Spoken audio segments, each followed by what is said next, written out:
বন্ধুরা, আপনারা অনেকে বিভিন্ন কারণে বা ব্যক্তিগত কারণে ফেসবুক আইডি ডিলিট করে দিতে চান, কিন্তু কিভাবে ফেসবুক আইডি ডিলিট করতে হয় এটা কিন্তু আপনারা অনেকেই জানেন না। তো নতুন নিয়মে কিভাবে একটা ফেসবুক অ্যাকাউন্ট ডিলিট করতে হয় সেটাই কিন্তু আজকের এই ভিডিওতে আমি দেখিয়ে দেব।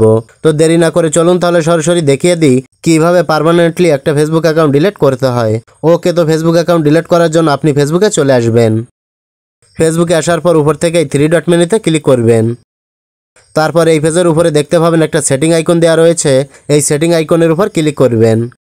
সেটিং আইকনে ক্লিক করলে ঠিক এরকম একটি ইন্টারফেস আপনার সামনে ওপেন হবে। তো এখানে দেখতে পাচ্ছেন see more in account centre নামে একটি অপশন রয়েছে, এটার উপরে ক্লিক করবেন। ক্লিক করলে পরবর্তী একটি ইন্টারফেসে নিয়ে আসবে। তো এই পেজে দেখতে পাবেন পার্সোনাল ডিটেলস নামে একটি অপশন রয়েছে, এটার উপরে ক্লিক করবেন। তারপর এখানে নিচের দিকে দেখতে পাবেন একটা অপশন রয়েছে অ্যাকাউন্ট ওনারশিপ অ্যান্ড কন্ট্রোল, এই অপশনের উপর ক্লিক করবেন। আমি ক্লিক করে দিলাম। ক্লিক করার পর এই পেজে আপনি দুটো অপশন দেখতে পাবেন। আপনি কি করবেন, 2 নাম্বার অপশনে ক্লিক করবেন, ডিঅ্যাক্টিভেশন ও ডিলেশন অপশনে ক্লিক করবেন। এবার এখান থেকে আপনি আপনার ফেসবুক আইডির উপর ক্লিক করবেন।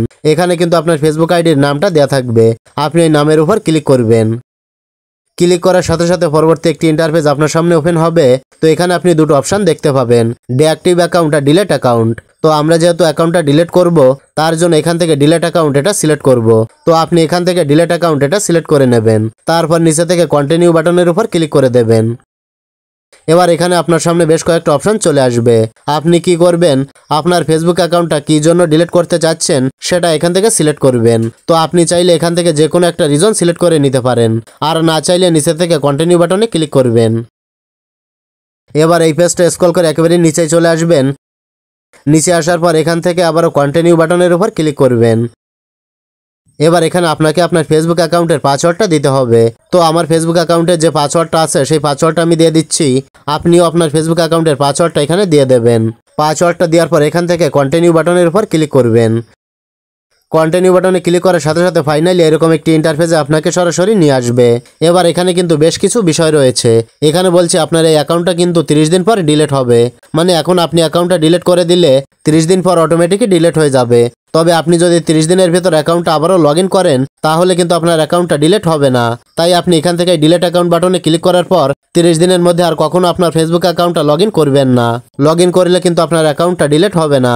তো এখান থেকে ডিলিট অ্যাকাউন্টে ক্লিক করার সাথে সাথে কিন্তু আপনার ফেসবুক অ্যাকাউন্টটা লগ আউট হয়ে যাবে এবং 30 দিন পর অটোমেটিক আপনার অ্যাকাউন্টটা পার্মানেন্টলি ডিলিট হয়ে যাবে। তো আপনি কি করবেন, এখান থেকে ডিলিট অ্যাকাউন্টের উপর ক্লিক করবেন। ডিলিট অ্যাকাউন্টে ক্লিক করলে আপনার অ্যাকাউন্টটা ডিলিট প্রসেসে চলে যাবে এবং আপনি 30 দিন ওয়েট করবেন, তাহলে আপনার ফেসবুক অ্যাকাউন্টটা চিরদিনের জন্য ডিলিট হয়ে যাবে, মানে পার্মানেন্টলি ডিলিট হয়ে যাবে। ওকে, তো আশা করি বিষয়টা ভালোভাবে বুঝতে পেরেছেন। তো এটাই ছিল দেখানোর। ভিডিওটি ভালো লাগলে লাইক, কমেন্ট ও শেয়ার করবেন।